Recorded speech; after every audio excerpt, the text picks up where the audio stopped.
Hello everyone, this is Satish, teacher इन केंद्रीय विद्यालय। तो दोस्तों, कैसे हैं आप? आई होप आपकी इंटरव्यू प्रिपरेशन बहुत अच्छी चल रही होगी। मैं लगातार डेमो क्लास भी ला रहा हूँ, इंटरव्यू सीरीज़ भी ला रहा हूँ। और आज की वीडियो थोड़ी नॉर्मल रहने वाली है। आज की वीडियो में मैं अपनी स्टोरी बता रहा हूँ केवीएस जर्नी की। एक्चुअली बहुत सारे लोगों की रिक्वेस्ट आ रही थी, इसलिए मैं ये वीडियो बना रहा हूँ। हालांकि इंटरव्यू के बीच में वो बनाना ही नहीं चाहिए थी, लेकिन हो सकता है इससे काफ़ी लोगों को इससे मोटिवेशन मिले, कुछ ऐसी चीज़ें केवी के बारे में पता चले या इंटरव्यू प्रोसेस के बारे में जो आपके लिए हेल्पफुल हो सकती हैं। तो ये मेरे लिए बहुत फ्रूटफुल रहेगा। तो मैं बताऊं कि कैसे जो है मैंने 20 ईयर्स की एज में एग्ज़ाम दिया था, और 21 की एज जब मेरा ज्वाइनिंग थी केंद्रीय विद्यालय में, उसी के आसपास मेरा बर्थडे भी था। तो 21 की एज में मैं केवी में सेलेक्ट हो गया था, ज्वाइन कर लिया था मैंने केवी। तो सबसे पहले मैं अपनी स्टोरी बताता हूँ कि मैंने जो 12th पास करी थी वो 2016 में की थी, और सीधे मैंने डीएलएड किया था 2 ईयर्स का। आपको पता होगा एमपी स्टेट में जो 2 ईयर्स का डिप्लोमा होता है डीएलएड का, तो वो मैंने 2 साल जो है डिप्लोमा किया था डीएलएड का। अब उस टाइम को मैंने यूटिलाइज़ कैसे किया? मुझे पता था कि डीएलएड करके मैं बाद में निकलूँगा, मुझे कंपटीशन अलग से करनी पड़ेगी तैयारी। तो मैंने साथ में कोचिंग भी ज्वाइन कर रखी थी कंपटीशन की। मॉर्निंग में मैं कंपटीशन कोचिंग जाता था और डीएड में कॉलेज में जाता था। और शाम को मैंने क्या किया था, मुझे जब मैंने डीएड ज्वाइन किया था, एक्चुअली जहाँ मेरा डाइट है जस्ट जुड़ा हुआ उससे केंद्रीय विद्यालय है, तो वहाँ से मुझे एक मोटिवेशन मिला केंद्रीय विद्यालय में जॉब करने के लिए।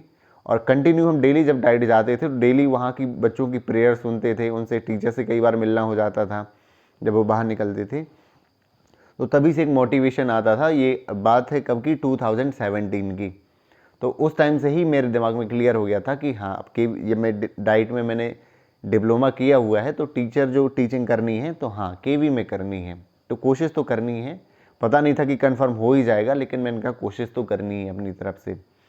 और ये भी था उस टाइम में ही, ये चीज़ मुझे पता थी कि जो है इंग्लिश काफ़ी ज़रूरी रहती है केंद्रीय विद्यालय के लिए।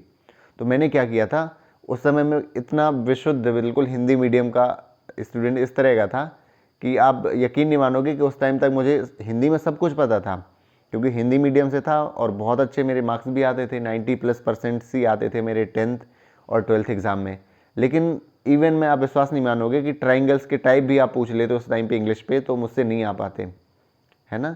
आइसोस्केल triangle, equilateral triangle, scalene triangle, तो वो जो है मैंने उस समय कोचिंग एक पढ़ाना शुरू कर दिया 9th और 10th के बच्चों को।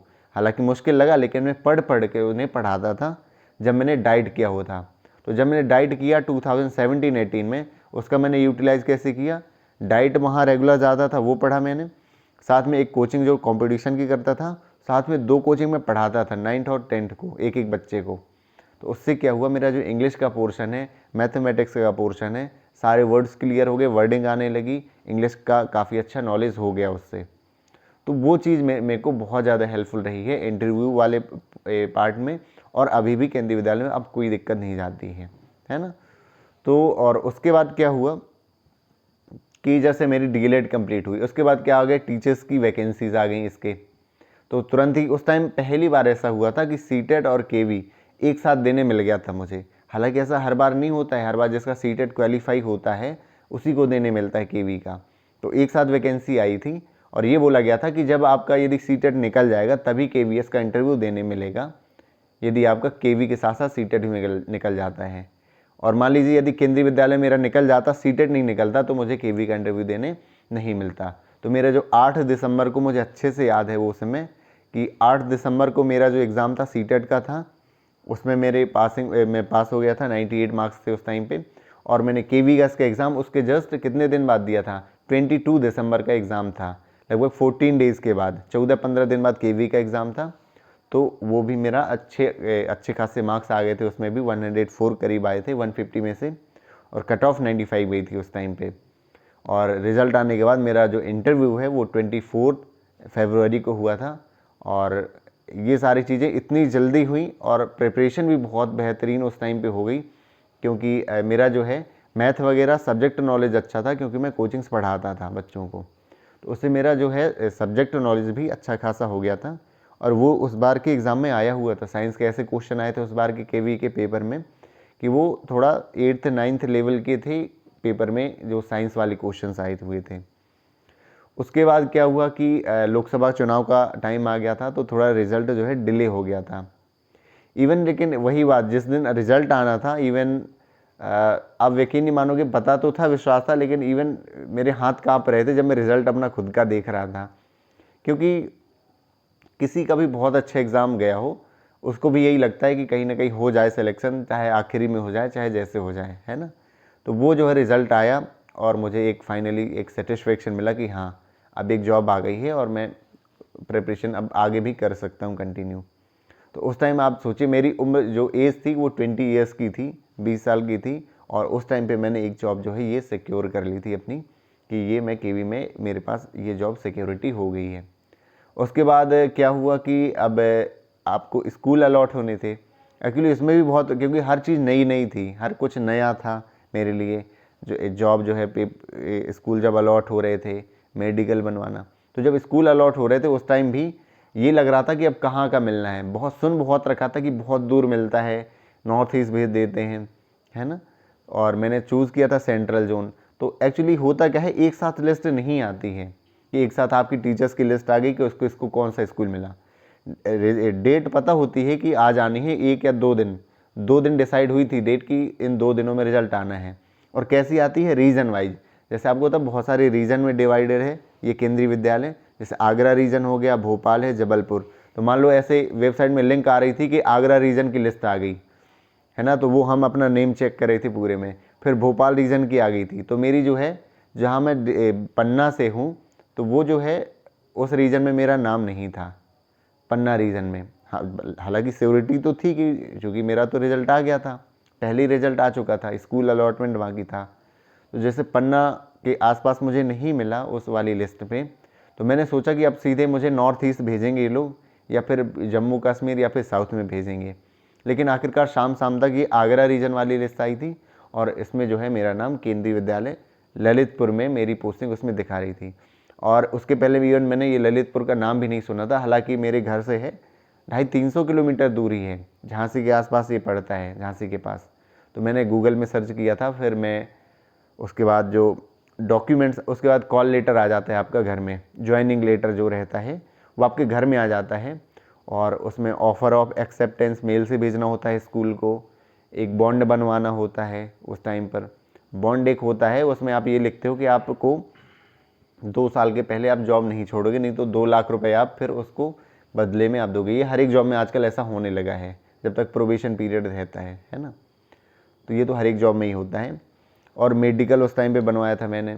फिर मैं जब ज्वाइन करने आया यहाँ पर ललितपुर में, उसके बाद जो पहला एक्सपीरियंस था टीचिंग का, उसके पहले की नहीं थी। तो शुरुआत में जो है काम बहुत ज़्यादा रहता है शुरुआत में केवी में। वो इसलिए लगता है क्योंकि सारी चीज़ें नई नई होती हैं। आपने यदि कॉन्टेक्चुअल में काम किया होगा तो आपको आइडिया लग गया होगा, लेकिन जब नया नया काम मिलता है, और क्योंकि उस टाइम पे एनर्जी बहुत रहती है, तो उस टाइम में मेहनत कर लेनी चाहिए।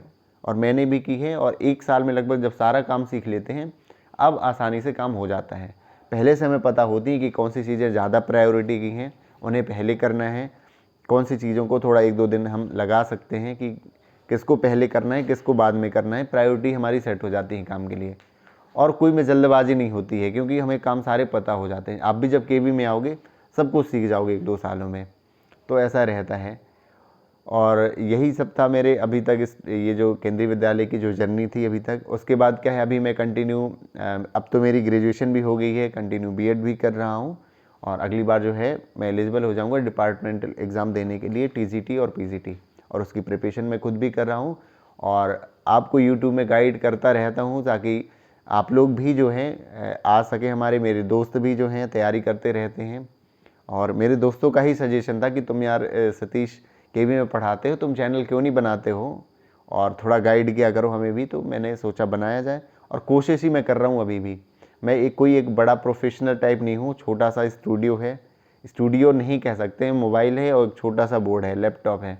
जितना मेरे से कोशिश हो सकती है वो मैं करता हूँ करने की। और बाकी फिर भी आप लोगों का जो जितना सपोर्ट मिल रहा है उतना भी मैंने एक्सपेक्ट नहीं किया था।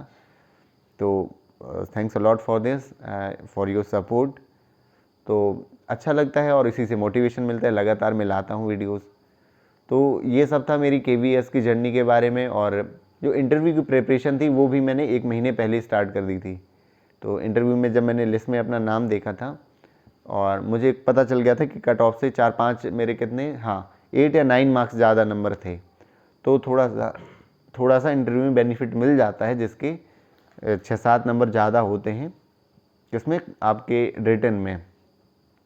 प्रिपरेशन मैंने वैसे ही करी थी, आपको मैंने बताया कि एक मैंने कॉपी बनाई, जो डेमो टीचिंग है वो टॉपिक मैंने खुद से बुक से निकाल के लिखे थे कि ये टॉपिक हो गया। और एक उस टाइम में केवी के एक टीचर से मेरा जो था वो कपिल सर हैं पन्ना के, तो उन्होंने मुझे बहुत अच्छे से गाइड किया था उस टाइम पे। जो भी मुझसे डाउट होता था मैं पहले लिख लेता था और सैटरडे को मैं कॉल करता था उनको, तो वो मुझे सारी चीज़ें सॉल्व कर देते थे, क्योंकि उस टाइम पे केवी टीचर्स ने नहीं बनाए हुए थे, ना तो कोई केवी टीचर्स कोई यूट्यूब में थे, है ना।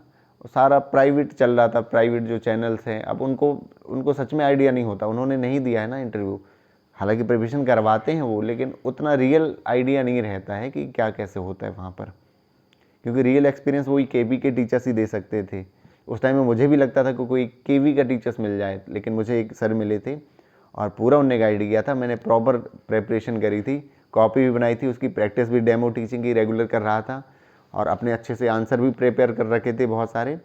और ये नहीं कर रहा हूँ आपने प्रिपरेशन करी सारा कुछ उसी से, मोस्ट प्रोबेबल है कि आपका 40% आपने जो प्रिपरेशन अभी इंटरव्यू की कर रहे हैं उससे बाहर ही पूछेंगे, क्योंकि इसका कोई सिलेबस डिफाइन नहीं है ना, कोई भी सिलेबस इसका डिफाइन नहीं है कि वो कहाँ से पूछ रहे हैं, किस तरह के सवाल पूछ रहे हैं। हालांकि हम जो मोस्ट इम्पॉर्टेंट क्वेश्चंस हैं जो जनरली पूछे जाते हैं उनकी प्रिपरेशन तो कर लेते हैं, वो ज़रूरी भी है, क्योंकि हम नहीं करेंगे प्रिपरेशन तो उन सवालों के भी जवाब नहीं दे पाएंगे जो जनरली पूछे जाते हैं। तो कुछ आपसे जो है आपने पहले, हो सकता है पहले पढ़ा हो आपने 5-6 साल पहले, वो चीज़ें आपकी अचानक से रिकॉल हो जाए, वहाँ पर आपसे बन जाए, ऐसा भी हो जाता है। और मेन चीज़, मैंने जो डेमो पे बहुत अच्छी पकड़ बनाई हुई थी, प्रैक्टिस की थी, और उसी का पूरा इफेक्ट मेरा गया था। मैंने आपको बताया भी है पुराना वीडियो में कि इंटरव्यू मेरे 2-3 क्वेश्चन गलत भी हो गए थे, थोड़ा मैं नर्वस भी हो गया था उसकी वजह से। लेकिन जब उसके बाद मैंने जब डेमो टीचिंग शुरू करी, तो जब मैंने एक सिंपल वे में, जैसे अभी मैं डेमो टीचिंग में पढ़ाता हूँ, तो कैसे पढ़ाता हूँ, जैसे स्टोरी शुरू करता हूँ एक्टिविटी से, वैसे ही पढ़ाना मैंने शुरू किया। तो वो सामने वाले, आप भी जब आप पढ़ाओगे ना, तो आप खुद भी फील कर पाओगे कि हाँ सामने वाले इम्प्रेस हो रहे हैं आपकी, है ना। वो उनके फेस से, जेस्चर से पता चल जाता है कि आप अच्छा पढ़ा रहे हो। तो बहुत अच्छा इम्पैक्ट गया था। इसलिए मैं आपको भी ये कहता हूँ कि ज़्यादा फोकस आप करिए डेमो टीचिंग में, कि कितना अच्छा आप वहाँ पे परफॉर्म कर पाएंगे। उससे पूरा आपका 60 मार्क्स का, भले ही इन्होंने डिवाइड कर रखा है 30 और 30 मार्क्स में, लेकिन आपका जो डेमो टीचिंग यदि बहुत अच्छा है तो बाकी के 30 मार्क्स भी आपको बहुत अच्छे उसमें मार्क्स आपके मिलने वाले हैं, है ना। तो ये मैंने अपनी पूरी जर्नी शेयर की है, और कि कैसे, मतलब कि कम एज ही है जनरली मैंने जो पूछी है, कम एज में कम होता है, तो एक मैं मोटिवेशन हो सकता हूँ आप लोग के लिए कि ज़्यादा प्रिपरेशन मेरी इतनी थी नहीं, 2-4 महीने के प्रिपरेशन में भी और इंटरव्यू की 20 दिन की प्रिपरेशन में मैंने अच्छा परफॉर्म कर दिया। हालांकि उस टाइम को अभी से जज करना इतना लॉजिकल नहीं है, क्योंकि आपको पता है कंटिन्यू तो कंपटीशन बढ़ ही रहा है ना। कि जैसे 2018 में 19 में कंपटीशन था, जो अभी को यदि कंपेयर करेंगे तो काफ़ी लेवल अप है, और जो अभी हो रहा है एग्ज़ाम, इसके बाद जो एग्ज़ाम होगा तो वो और ज़्यादा लेवल अप होगा। तो हालांकि कुछ ना कुछ तो गाइडेंस मिलता ही है ना, भले ही कंपटीशन ज़्यादा है, लेकिन प्रिपरेशन का तरीका या टीचिंग का तरीका तो नहीं बदला है ना, वो तो वही रहना है, क्वेश्चंस भी वही पूछे जाने जनरली। तो आप लोग, यही मैं वीडियोस लाता रहता हूँ और कोशिश करता हूँ कि जितना रियल हो सके, ऑथेंटिक हो सके, क्वेश्चंस के आंसर में देने की कोशिश करता हूँ। और मेरी अभी तक की जर्नी यही है, कंटिन्यू में अभी मेरे 3 साल कंप्लीट हो चुके हैं। मैंने जो ज्वाइन किया था, टीचर्स डे के दिन ज्वाइन किया था 5 सितंबर को, और उस टाइम आपको लिटरली मैं बताऊं, एक फ़नी इंसिडेंट एक बताऊं, कि उस टाइम मेरी जो एज थी वो 20 या 21 के आसपास थी, और जो मेरा जो बॉडी भी थी वो बहुत स्लिम ट्रिम हुआ करता था। तो उस टाइम में मैंने अभी पूछा है टीचर्स से, तो कह रहे थे कि उन्हें लग रहा था कि मैं जैसे एडमिशन लेने आया हूँ वहाँ पर, उन्हें ऐसा फील आ रहा था कि कोई एक स्टूडेंट आया है एडमिशन पर्पज़ से, ऐसा कुछ। और हालांकि मैं तो ज्वाइन करने आया था वहाँ पर। और फिर लेकिन एक चीज़ मुझे केवी की बहुत अच्छी लगती है कि केवी में जो है अपन सब लोग मिल के रहते हैं, कहीं भी ये फील नहीं आती चाहे मीटिंग हो रही हो, जब स्टाफ रूम में हो, कहीं भी थोड़ा सपोर्टिव ही रहते हैं हर तरह से।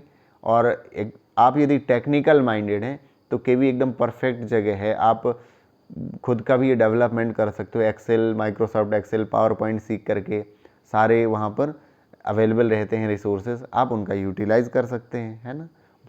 आप जो है बहुत कुछ सीखने के लिए है केवी में, यदि आपके सीखने की एक लगन है तो।